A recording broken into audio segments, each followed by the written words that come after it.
Good evening, everybody, and welcome. Whoa! Got the delay going. Welcome, day 83. Folks, want to give you a big hello. Full night.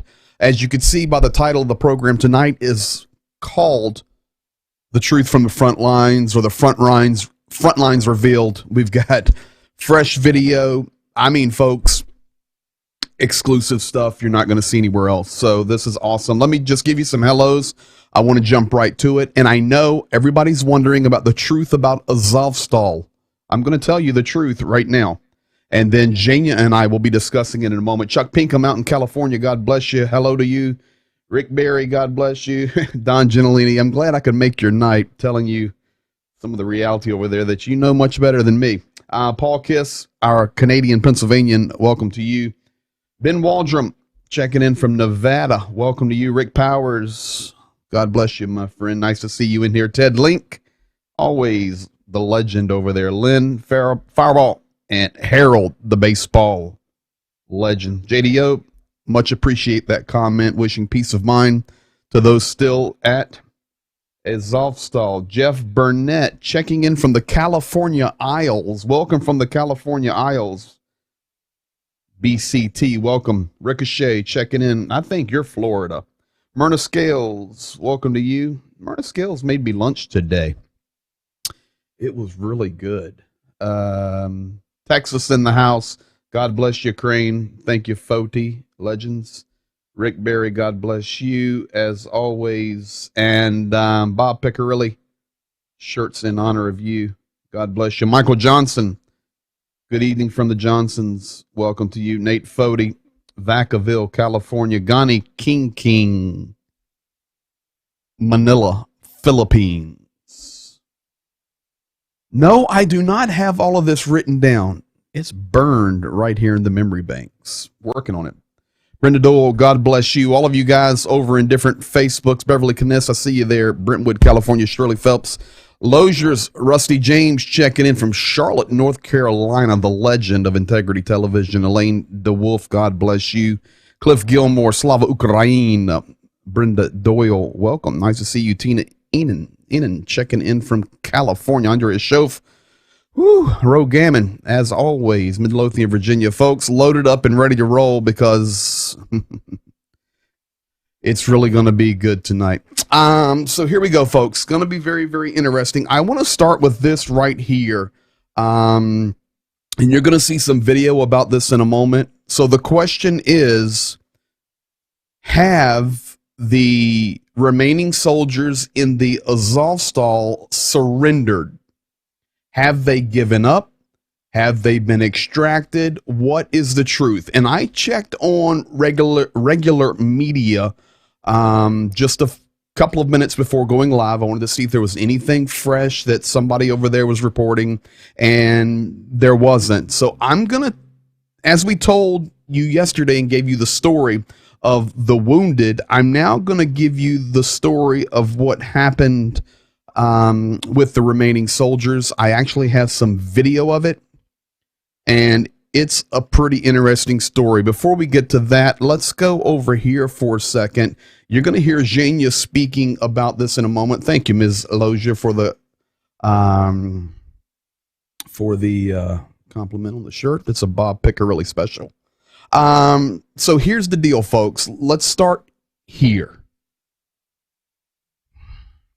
Chernihiv, I need to put this in red. I know we're talking about Azovstal, but just hold on. Chernihiv, under intense shelling tonight. Sumy, under intense shelling tonight. Slavyansk, Kramatorsk, this whole region here, under intense shelling tonight. Donetsk, intense shelling. I know it's like a broken record, but I'm sorry, it's what's happening. We had last night Khmelnytsky, praise God, just damage, no lives lost. Kyiv right now, tremendous fires are raging in Kyiv. It just started. They're trying to determine whether it's missile hits, whatever it may be, but folks, it's massive. So we're waiting to see about that. Mykolaiv, Odessa, Kryvyi Rog, Zaporozhye, Dnipro, all of these places once again being demolished, as well as Kharkiv. And of course, that gives you the line. Now, let's look at this a second. We'll go to a different color, and I'm going to tell you what happened in Mariupol. So, you're going to see this video in just a second, but yes, some of the Azovstal soldiers have left. Nobody's calling it a surrender. In fact, I can't even give you official information other than some of them. We do not have record of all of them, but this would be the people like Palomar and Volyn, videos that I've shown you over 83 days. Some of these have left. I'm going to show it to you, but Volodymyr Zelensky, the president of Ukraine, in his night address, which just happened a couple of hours ago, did not say one word about Azovstal. Secondly, Deputy Prime Minister, the lady I showed you last night, did not make one statement about Azovstal. But some of the locals and even a couple of the Azovstal guys did release some video, and they stated that they were leaving the Azovstal. Now, not one word officially from Volodymyr Zelensky other than let the process work out. Now, here's where it gets crazy, and I will pull up a different map for this one so I can zoom in for you guys. Let's go over here and let's kick the red back out, because this is the big deal. We've been following this for 83 days. So we know Azovstal is in Mariupol. We know that last night we had wounded taken to here. We know we had wounded taken to here, of course, under Russian control. Now, today, only confirmed by Russia and some video, but nothing official out of Kyiv, the remaining soldiers, or a bulk of them, was taken right here to a town. Ooh, I nailed it. Olenovka. Now, of course, this is way, way behind enemy lines. All of this, of course. Now, here's where it gets interesting, and you will hear Zhenya speak about this in just a few moments. Ukraine is negotiating in good faith with a third-party nation and organizations. We think it's Turkey. We do not know. With Russia.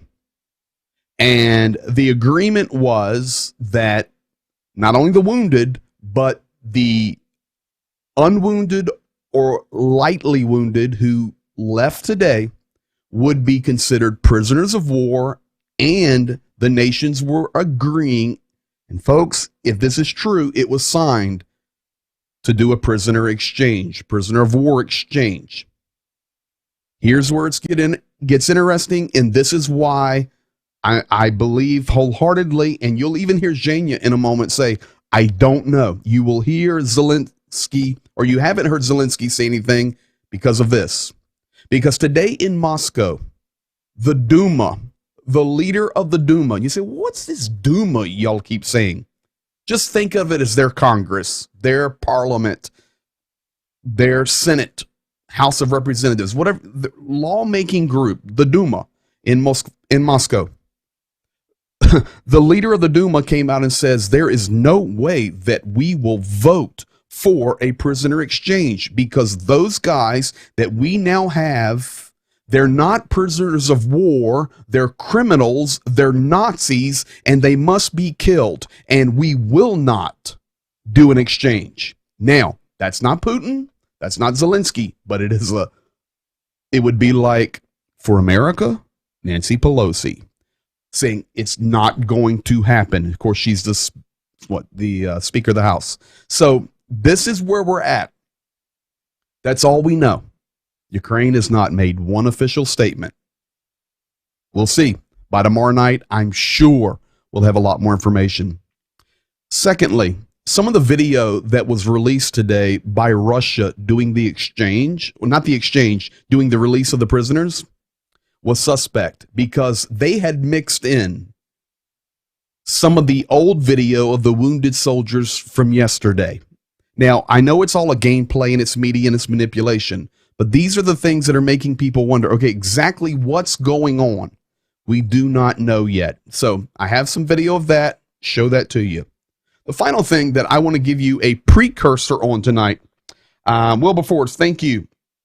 That shirt's good. Medic Trevor, you're right. Any evidence that Russia is using phosphorus munitions in Kyiv? No, sir. No, sir. I'm not saying they're not, but there is no.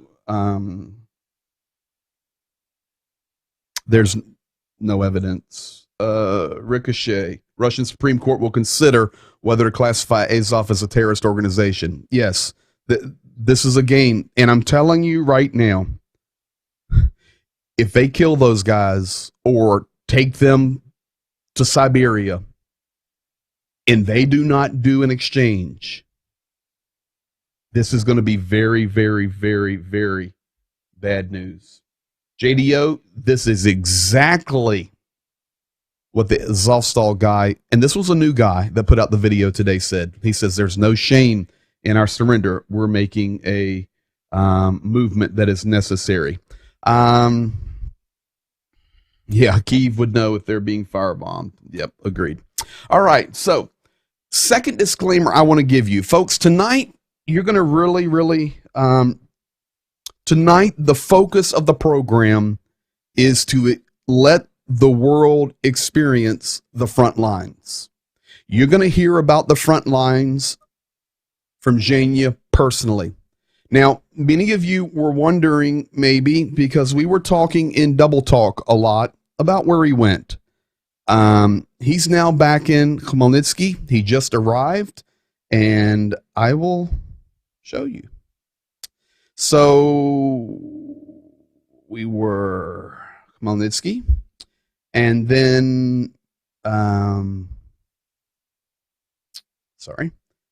course, over to Kharkiv, and then Dnipro. And then, folks, he ended up right there. And then today, back to Khmelnytsky. So nothing else needs to be said. He was in the middle of it. And you're going to hear about that. And you're going to see a change in him tonight because of what he experienced. Secondly, throughout the evening of the next 50 minutes or so, we're going to go a little bit after 10 tonight because of the videos and things we're sharing. But I will be showing frontline video. Now, here's the disclaimer. I, of course, would never show you anybody. I have shown you over the 83 days several occasions where people have been killed to make a point or to validate something. But I would never show just the brutality of the front line. But, folks, tonight, you're going to be on the front line. And at one point of one of the frontline videos, the screen goes black. These guys are fine. They did not get killed. And they're still fighting. But you're going to experience tonight. So, without further ado, let's jump to it. And that is the disclaimer. What's going on, boss man? So, to make it short, now it's a 1 morning, yeah, Right. about that. And this is situation, we got back, I will explain you a little bit later.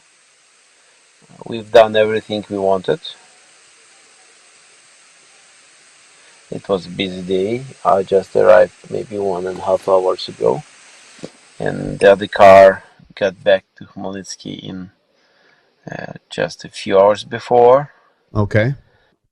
Right now, because of we need fuel for tomorrow, and then we're looking for, it's one morning, we're looking for places where we can get fuel and gas, because during curfew time it is more possible to buy the fuel, because normal people are not allowed to be in the streets. So So with your document, you can be in the street. yes, we have special pass, me and Sasha, for doing our mission, let's say, in the work. Mm-hmm.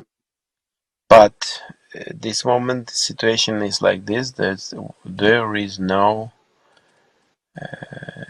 fuel, like at least diesel. We didn't find it. So already we checked a lot of gas stations. Out of diesel, we found some gas, but not diesel. I saw So some reports on all the stuff I get all day that it's went from major problem to critical. There really is no fuel, no diesel, and very, very, very low amounts of gas. And of course, you have to think that the priority for fuel is to get it to the military.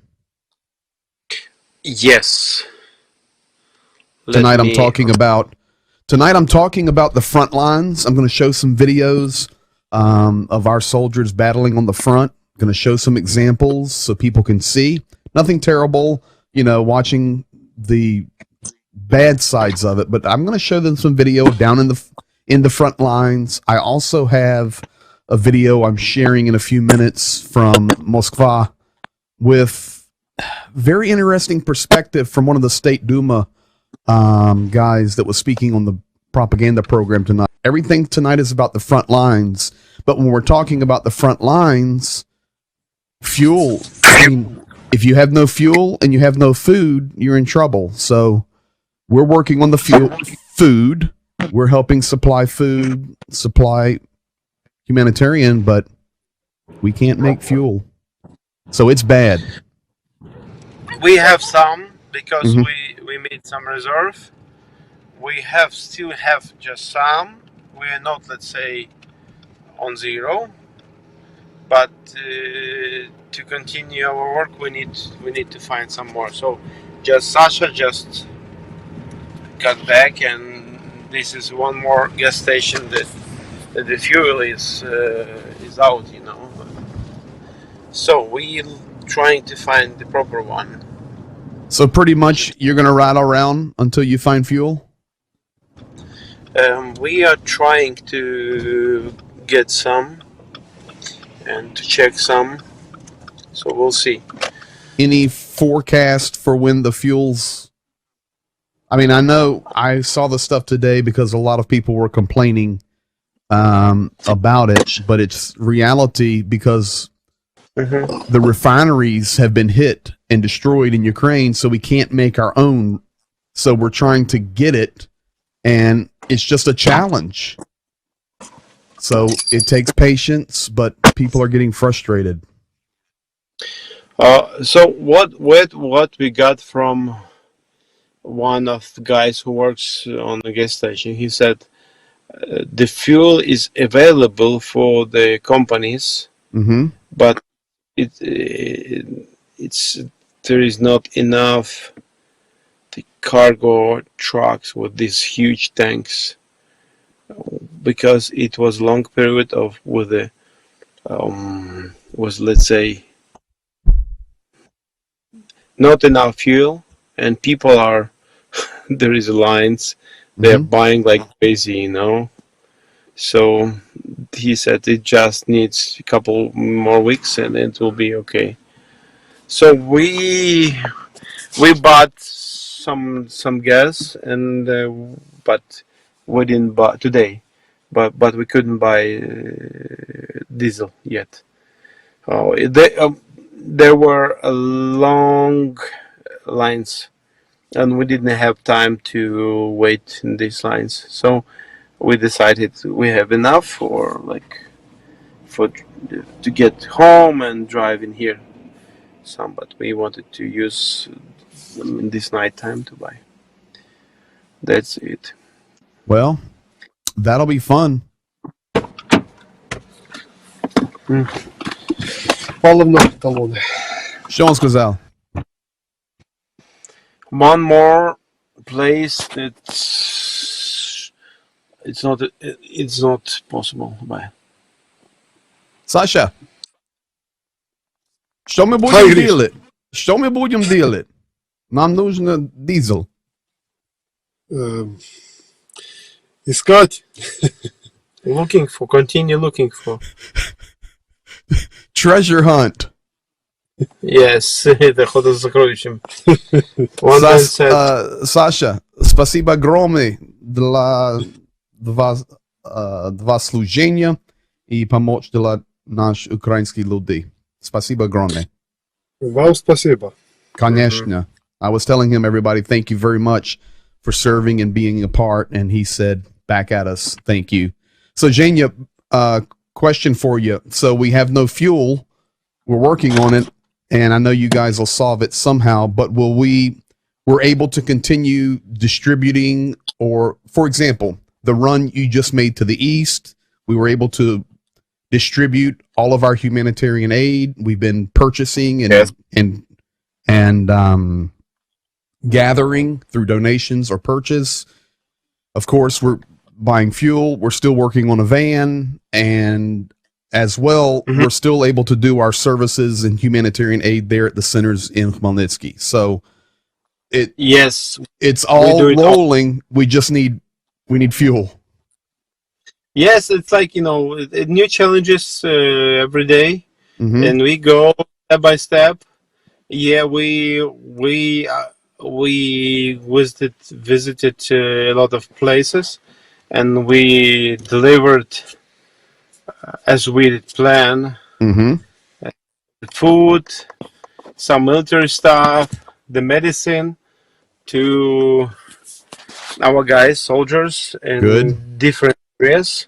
So As everything well. that was to be accomplished in the trip east, we've accomplished, and we've made it back. Now we're trying to refuel and get reset. Correct. There were changes. Mhm. We did change the second place Okay. we had to deliver because we got information from our contact person that highly not recommended to deliver to go and drive to his place because of security reason, and this is why we had to make a decision last night to change our plan. And this morning we got confirmation that yes, there were shelling, there Mhm. were shooting right on the places where we had to be. So we did deliver it to close places. We did leave it there, and Good. it's already, we have a confirmation it's already was picked up by military Good. and everything. So it's the final destination was successful, all of it. I think many And times, Zhenya, and I don't want to hold you, but I will.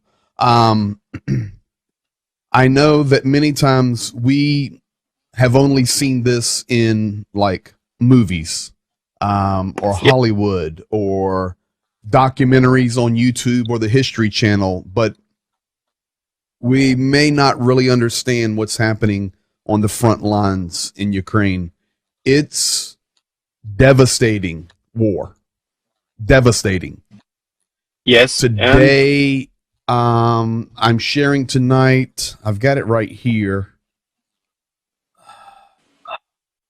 Russia sent in 14 new battalions into the south and east. That's about 20,000 soldiers and equipment. The other thing that's crazy on May the 19th, in a couple of days, they're going to be voting at the Duma in Moscow to restart the Pioneer program. It's unbelievable what we're witnessing, but those are all things we can talk about. And you think about new battalions coming in, but we really don't understand it. So tonight, the title of the program is What's It Really Like on the Front Lines? And I'm going to roll this for you guys to see right now. This would be over in the area where Zhenya was and the team was. This is what's really happening on the front lines.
Разбирает это.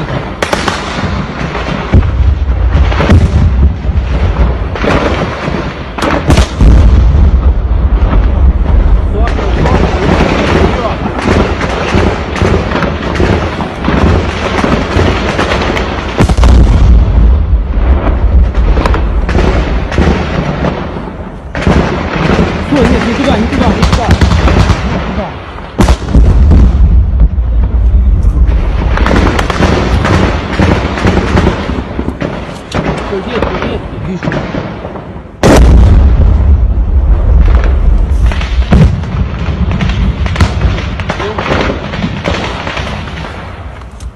Далековато.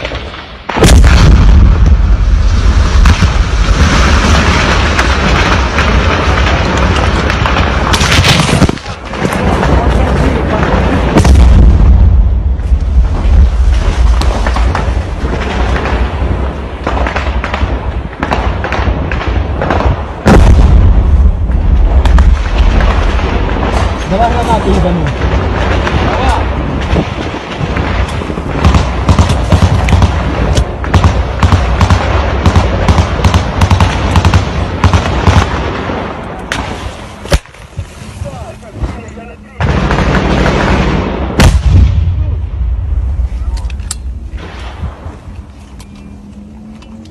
Едет. Фух. Куда едет? Завелся. Далеко, тут и далеко берешь. Вот так? Да. Блядь, ветки. Вот отсюда ебашь. Куда, туда? Вон, на него там за забором.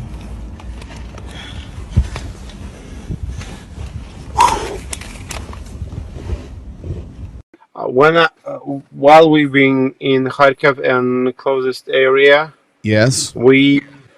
I personally heard of the work of artillery and 777, which is from United States, and it's already helping. You know what's really weird? What is weird? Once again, you do it. No, I didn't. You did do it. I want to share the information about what's happening on the front lines. Okay, so that's done. and showed that clip. And now we come back out of that clip and you start talking. Well, you know, I was right there on the front lines and I could hear those 777s rolling. Well, guess what? I've got fresh video tonight from the front line of our boys in Ukraine using the 777s. And not only that, what they have to do after they fire to then change locations so they do not get fired upon. How about I roll that right now?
So once again, Jane, you're absolutely unbelievable. You can absolutely read my mind. You know, Okay. I guess Adna Duch. Hello. Hello? One more time. Adna Duch. Da.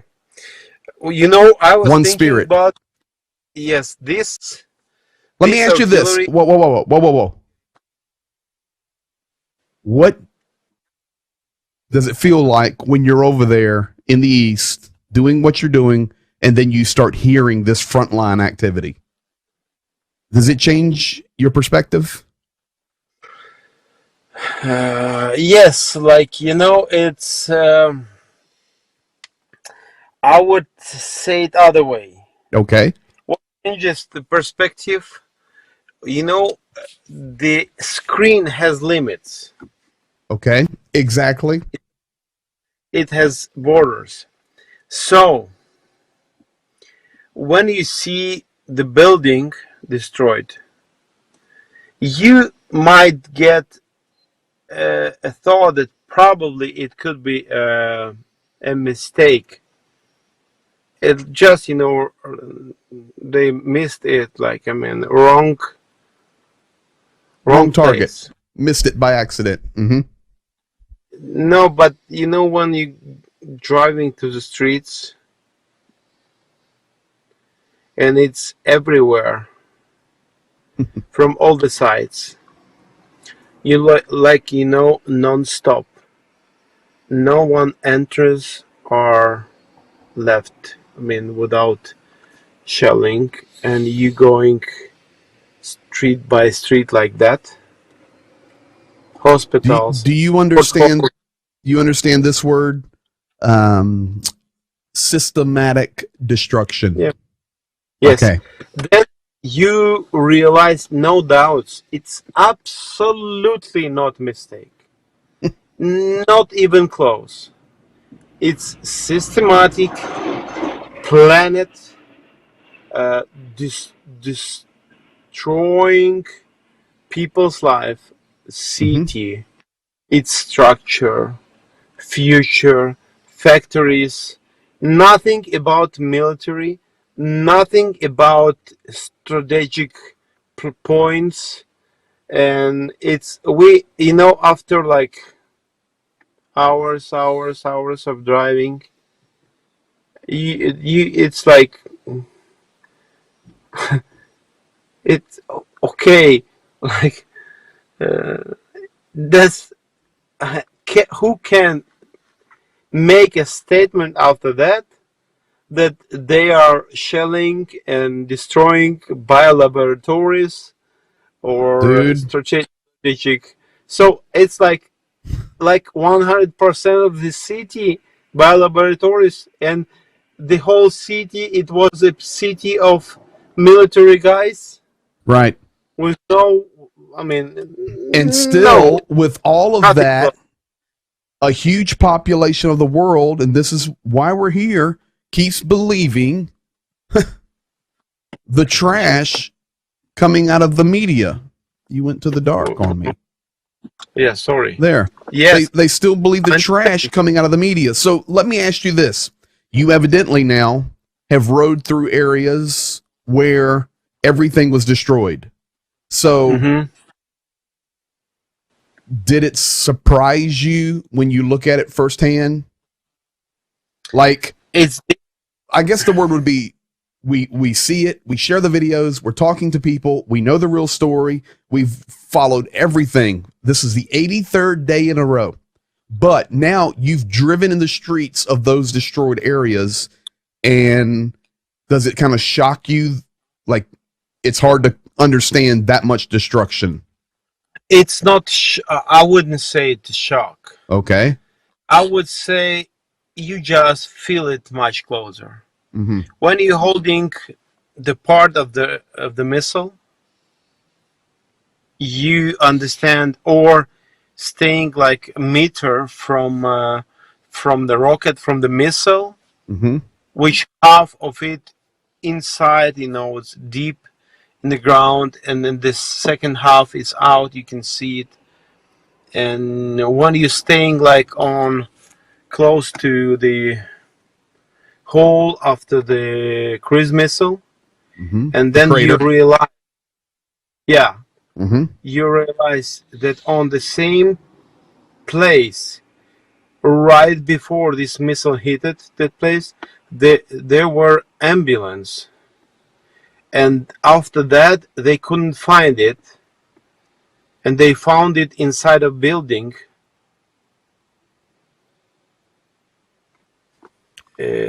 inside of building like 20 meters from that place, and It blew it and- into a building. yes, See, Or- you're going, once again, you're reading my mind. This is the next thing I was going to ask you. Forgive me for saying it this way. Forgive me. Okay? Mhm. Прости меня. No. The destruction of buildings, cars, infrastructure is one thing. And it's vitally important for us to understand. But we have to go to the next level. Forget the buildings. They've killed thousands and thousands of people. And I don't care what the official numbers are.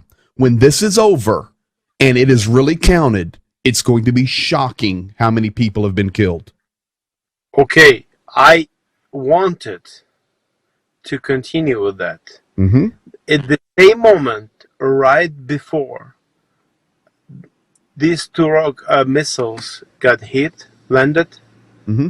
inside of that building, we were in the Kharkov district administration, like regional administration. Right? There were 500 people working there, like somehow. I don't even know how to ask this question, but like, I know, for example, Mariupol Drama Theater, 600. The school over in Lishchansk, 60 or 90. Now you tell me about this building with 500 people working there.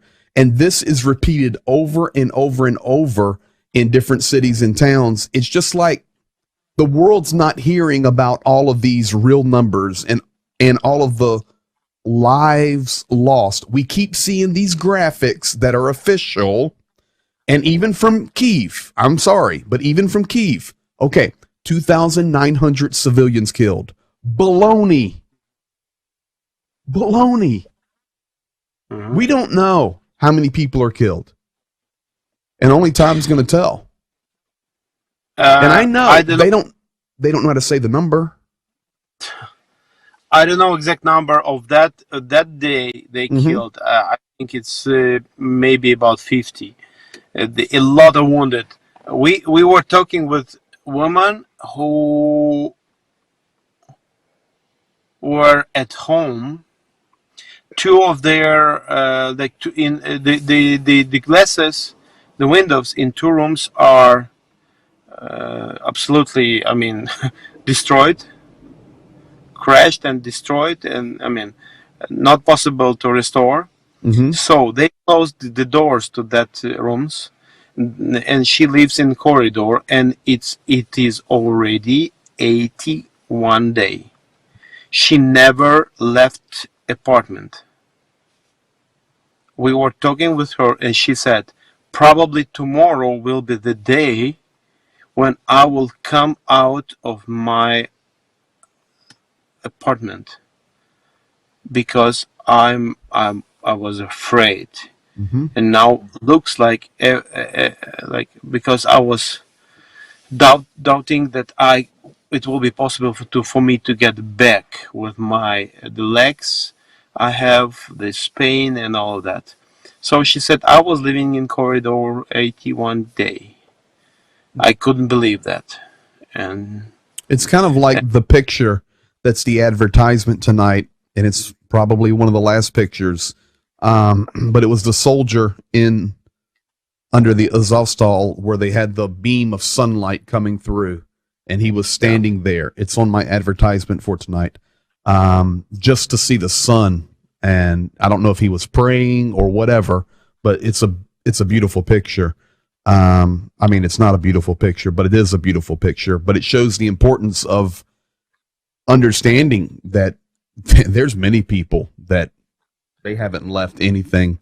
I'm actually showing also a video tonight from the Kharkiv area where a farmer he's not happy about the shelling, and he's just telling his story. He's got journalists there with him, and they're recording his story to document it, of course. And then all of a sudden, they start getting shelled right there once again.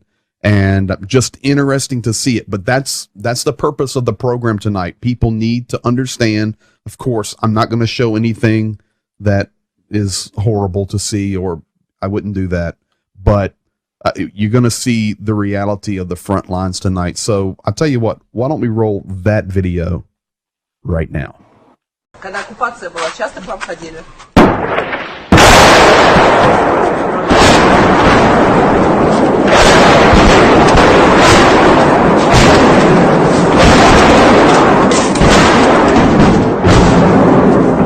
Давайте сюда.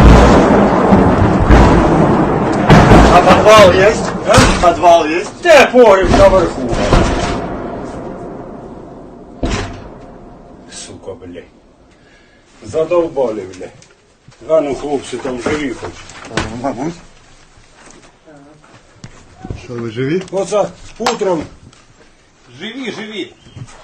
Що, ще буде, чи що? Біжи, по-моєму, нам всі. Ну там підвали хороші, а в нас погреб наверху. Я не слышал. Тут вода. Ну це ж касетна. Утром прийшла, он стерчить отам вон. І вікна побило всі нахер. Оце кожен день така херня. По-моєму, кричать нам. Ну идем.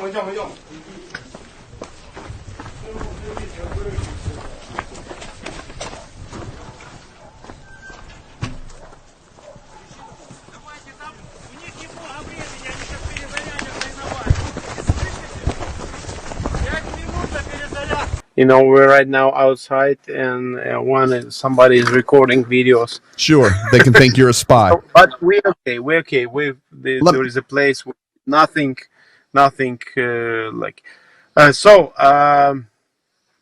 I will share you. I'm sending you the videos and the pictures from today. We've been in Dergashi. If you heard that Mm-hmm. place from news, it 2 days ago, a huge cruise missile landed there, hit it humanitarian center with the medicine, food, clothes for people in small place. Mm-hmm. Just destroyed it completely, and we got there while guys, were fighting with fire. Mm-hmm. And we met the mayor, let's say, of that area, and he was thanking. It's easy. I mean, when you're there, staying there, you understand it's nothing. One more time, it's just terrorism. Mm-hmm. It's just pure 100 terrorism It's not like war. that. All right. Well, let me ask When- you one more question tonight because I'm sure people will be interested to hear. So last night I gave the complete, accurate story of the wounded first getting out of the Azovstal. I shared with them the kind of weird video that came out from that soldier very early in the morning talking about kind of weird message, and people couldn't begin to understand it because he must have already knew what was happening. And then it happened, and then the deputy defense minister, she came out, she made a statement, and I shared that in English. But basically last night we had, I think, 53 soldiers of the most wounded transferred to Krim, over there on the little town there above Sevastopol, and then the other 211 moderately wounded were taken right over by the Russian border, Novosibirsk, and of course this is all Russian territory. They're supposed to be treated, and then some type of prisoner of war exchange. Now, today confirmed that the remaining soldiers in the Azovstal surrendered. Are they out? And do you guys know what's going on? This would be the remaining ones. This is going to be the guys that we've shown on video many, many times. Palomar. This is going to be Volin. All these guys and their troops that remaining. A, do you know anything about that? And B, well, A, let me ask you this first. Do you know anything about it? What has happened now? I didn't work a lot with the sources about that because I was doing other job, let's say. But as I know from the information what I have, I don't know if they really surrendered.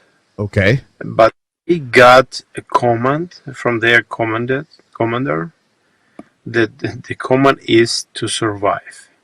Correct. And so I have no comments. I don't know. Okay. I don't know.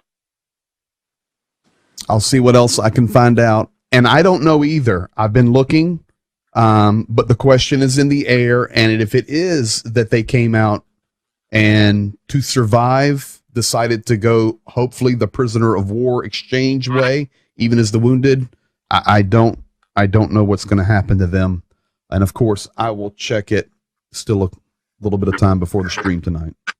Yeah, and this situation with the ideas of some of deputy of Russian Duma about, to forbid for exchange of prisoner of war. About the people from Azovstal exactly. Yes. The idea is not to allow them. It's for me, it's like it's ugly, crazy, It's unacceptable. unacceptable. You know, I would say next, yeah, B. out of Kyiv, they did say today, and I know this is a fact, that it was like the deepest gratitude and appreciation for the 36, for the Azov, and for the National Guard that held out for 82 days. So this is where we're trying to get this information from, you know, because there's a couple of things here we have to think about. First of all, let me complete that thought.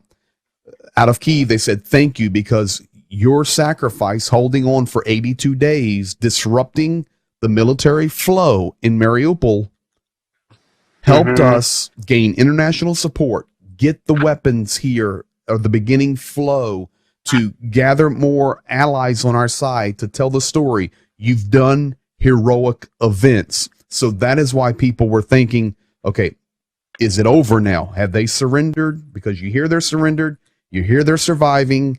And the second level of that is this. If it is over at the Azovstal, then it's going to free up a lot of the madness that's been happening in Russia in trying to deal with that, not only in a how to explain it to the Russian people, but secondly, also, they don't have to deal with that anymore. And of course, they're then going to push those forces and all those troops more into the West. So this pretty important day. But that's why we're talking about the front lines. Of course, that would include the Azovstal. So we'll see. And I'll check it again before I go live tonight. And I would add the next thing that it's one more time this trip confirmed how important the help which we bringing from west side to east side. The big, huge difference in how much cars on the streets there. A lot of stores still closed. And in Kharkiv, when we did ask about the smaller place, they said there is almost no stores working. We say about the food, they said it's a really huge problem. So this is why it's important to help them. Here's what I see. And everybody that's here tonight will see it, or they're watching later on demand.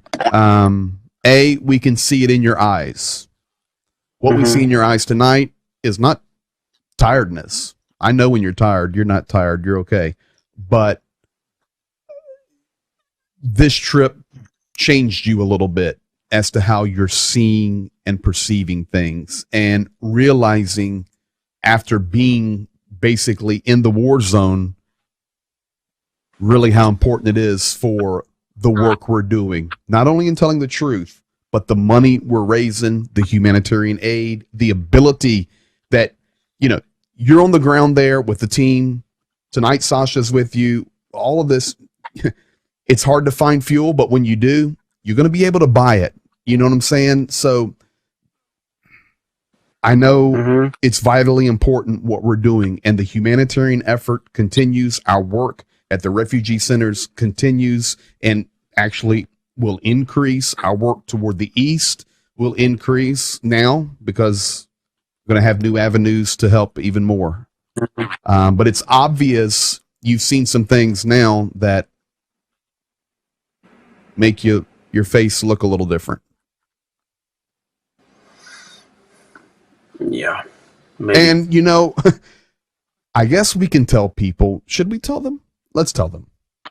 In 2014, when the Orange Revolution happened, the guy that's on the camera right there with me was serving as a medic right there in Maidan. So when people were being sniped and wounded, Zhenya was there serving the wounded. Now, I know early in your schooling, you were thinking to become a doctor, and you went to medical school and then changed your pathway. So you do have medical training. Have you ever given me have you ever given me a shot? I think you did give me a shot. Did you give a shot? I think so. Anyway, you're good in the medical field. So you were a medic there at that revolution in Kiev. You've seen. Yes. My point is, you've seen death in your hands. You've seen it. You've experienced it, and now, these years later, witnessing what you've witnessed now in the East, I can tell it's even changed your viewpoint even more. That's what I'm trying to say, because I know you. Okay. Yes, and I didn't leave the medical school. I finished and got my diploma. Forgive me, everyone. This is Dr. Yevgen Matsutsa. No, I will explain you. I finished 4 courses, 4 years of medical college. Then I had to go, if I would get, did plan to become a doctor, but I had to go on a university. But I have changed my plans. Yes, here it's correct. Yes. But most important for now, it's for us would not stop.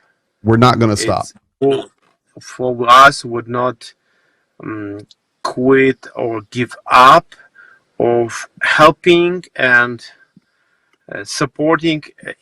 What was impressed me, there were a couple soldiers with basically one hand didn't work, and they came like this, being volunteers.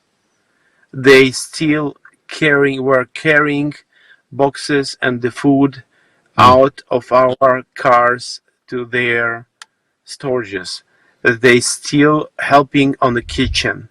They still looking, and they fighting the way they can.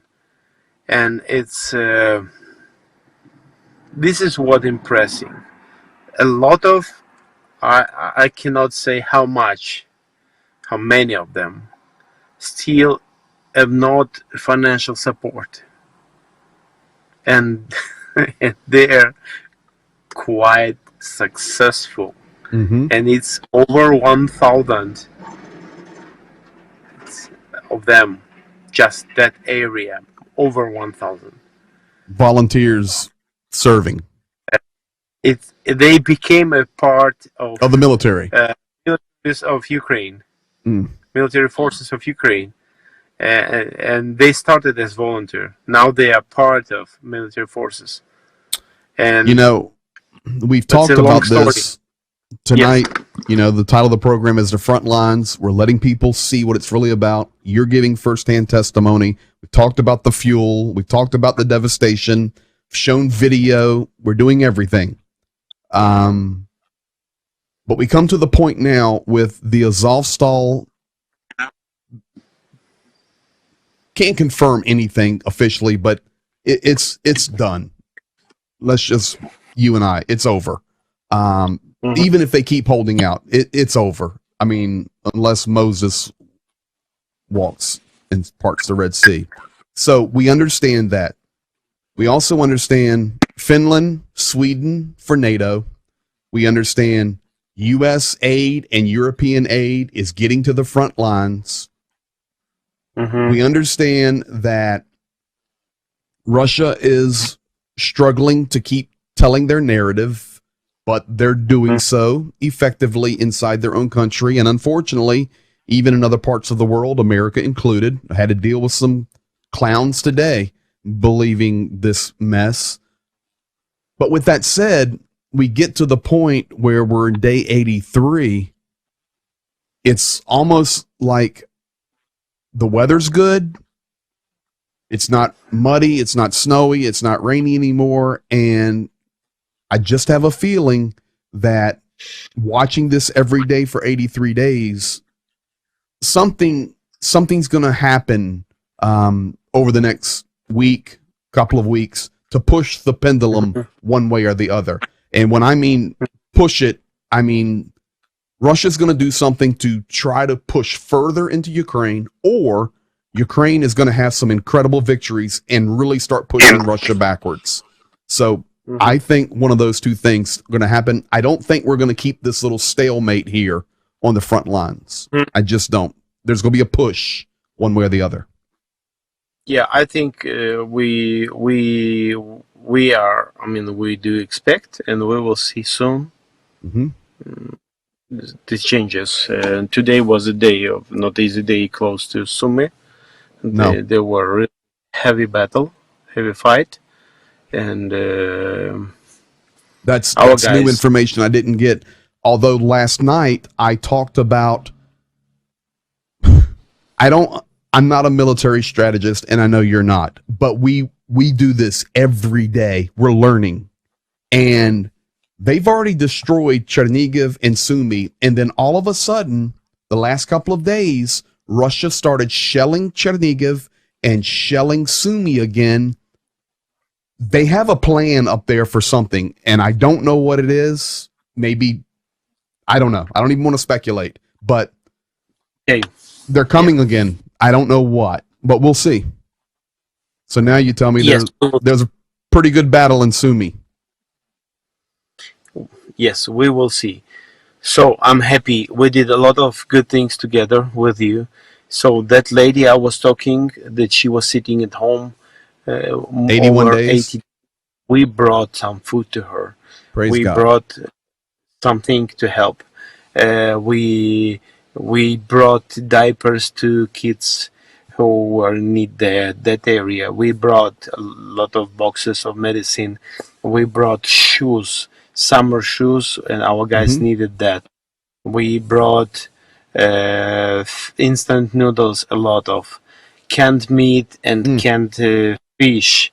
We brought. I don't remember the whole list, but a lot of good stuff which is useful. And we brought socks. We brought some. Yeah, let's stop for this. And I will send you pictures and videos. Good. For you to see. That's it. Well, we're making a difference, and we want to say thank you. And to all of our community here, it's growing.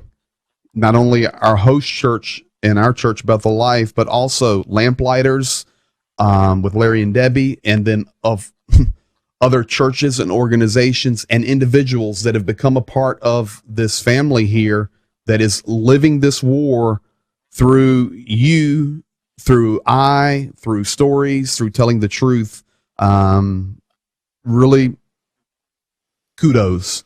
But the deal is, Galatians 6:9 says, do not grow weary in well-doing, because when the time is right, a harvest will come. And right now, let's be honest, some days you just want to check out and forget about it and go to the lake, right? But we can't. If everybody will not give up, we'll get to victory. Cannot give up. Everybody. The truth sharers, the money givers, the prayers, the military, the governments, everybody cannot give up, because it is a nut job in Moscow named Vladimir Putin. And the only way to defeat him is to defeat him. Period. You should be happy about that. Yes, I do.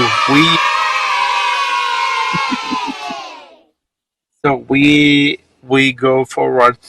We stay strong, and we're not alone. No, we're not. Spasiba огромное. Sasha there? Thank you. Yeah. Sasha. He's still smiling. Саня, солнышко моя, мы вас очень люблю. Принцесса, дякую. Он знает, он глазки как вишенки, конечно. Okay. Oh my goodness. До победы, братья. До победы. Хорошо. Люблю вас. We love you. Thank you, guys. Hey, wasn't it nice to see old Sasha smiling there? And Jania. Yeah. Okay. Jeka, спасибо, братучка. Okay. We need two. We For need the heart. need a heart. No, it's Sasha's Yes. heart night. Sasha's got to give us a heart. Сделай звезду так. Не звезду, а сердечко так двумя руками. What? No, there, bro. There you have it, folks. That is up to the date, up to the moment. As always, thank you guys. Went a little late, but when I can get Genia for that long, we roll. Listen, most of you have been in here more than one night, if not many, many, many nights. Couple of things I want to reiterate. Thank you for being here. Thank you for continuing to give, to pray, to support, to learn, to watch. Who would have ever imagined 3 months ago that you would have watched a video with two guys talking about a war in Ukraine, and then you get an hour and 15 minutes into it and you watch three guys speak in Russian? You'd have never thought in your life you would have been there, but you are now, and we are so thankful for that. We will continue to give, to raise money. We'll have new updates on our totals. Thank you for your Applebee's a week. And listen, my plan is tomorrow night, 23 hours, to have the update on Azovstal. Not going to give it to you until we've got it from Zelensky. Not too bueno. But I'll tell you what, you saw in Zhenia's eyes. You saw it. Things are changing. But we're in it together. Do pobedi. You learned two new words tonight. Do pobedi.